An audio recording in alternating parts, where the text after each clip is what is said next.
Halo semuanya, perkenalkan saya Kamila absen 9 dari 10A SMAK Santo Hendrikus.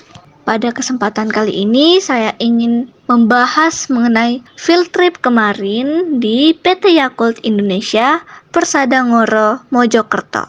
Sebagian besar dari teman-teman pasti sudah mengetahui apa itu Yakult. Yakult adalah minuman susu fermentasi yang mengandung lebih dari 6,5 miliar bakteri LCS. Minuman ini merupakan minuman yang bercita rasa asam dan manis. Rasanya sekilas mirip dengan yogurt. Dari mana sih asal Yakult? Jadi, Yakult ditemukan oleh Dr. Minoru Shirota di Jepang. Nah, sejak kecil, Shirota ini sudah bercita-cita untuk menjadi seorang dokter yang khusus mempelajari mikroorganisme dan virus.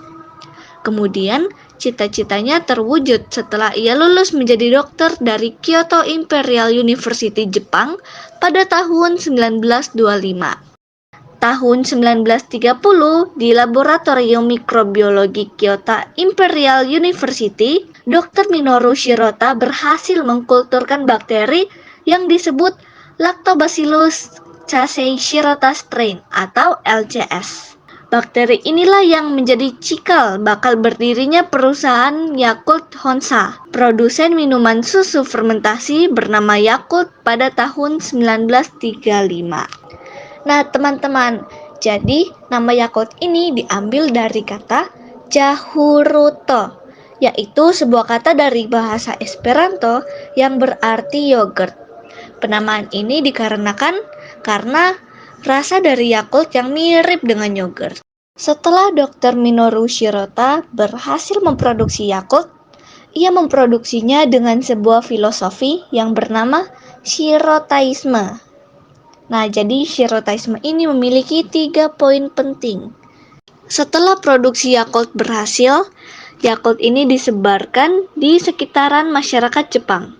Ia ingin Yakultnya dikenal di seluruh dunia. Hingga akhirnya Yakult pertama kali dijual di luar Jepang pada tahun 1964 di Taiwan. Nah, teman-teman, Yakult ini hadir di Indonesia pada tahun 1991 dengan pabrik yang terletak di Jakarta Timur. Kemudian pada 1997 dipindahkan ke Sukabumi, Jawa Barat karena kualitas serta kuantitas udara yang baik guna untuk menjaga kualitas Yakult selalu baik sejak diproduksi. Permintaan Yakult di Indonesia pun semakin luas. Dari yang semulanya hanya di Pulau Jawa, kini berkembang hingga tersedia di hampir seluruh provinsi di Indonesia.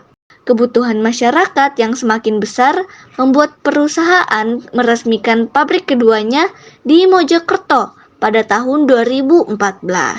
Saat ini, Yakult Indonesia beroperasi di bawah lisensi Yakult Honsha Jepang 100%.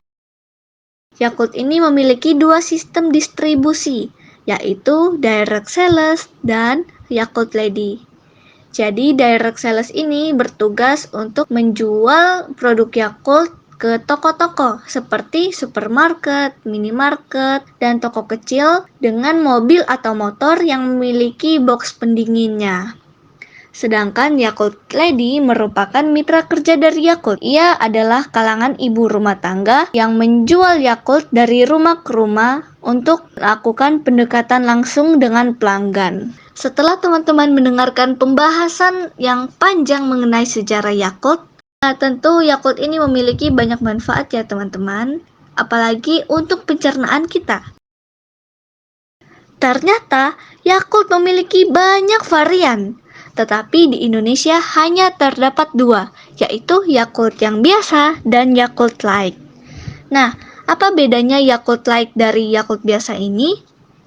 Jadi Yakult Light ini less sugar atau kadar gula yang rendah dan terdapat berbagai vitamin, salah satunya vitamin D. Fun fact nih teman-teman, ternyata produk Yakult di Jepang bukan hanya sekedar minuman, tetapi ada produk skincare, obat-obatan, dan makanan. Nah, sekian teman-teman. Ternyata Sejarah dari Yakult sendiri ini memiliki sejarah yang unik dan panjang ya. Jika teman-teman masih penasaran mengenai produk Yakult, teman-teman bisa mencari sendiri di website terpercaya, yaitu yakult.co.id.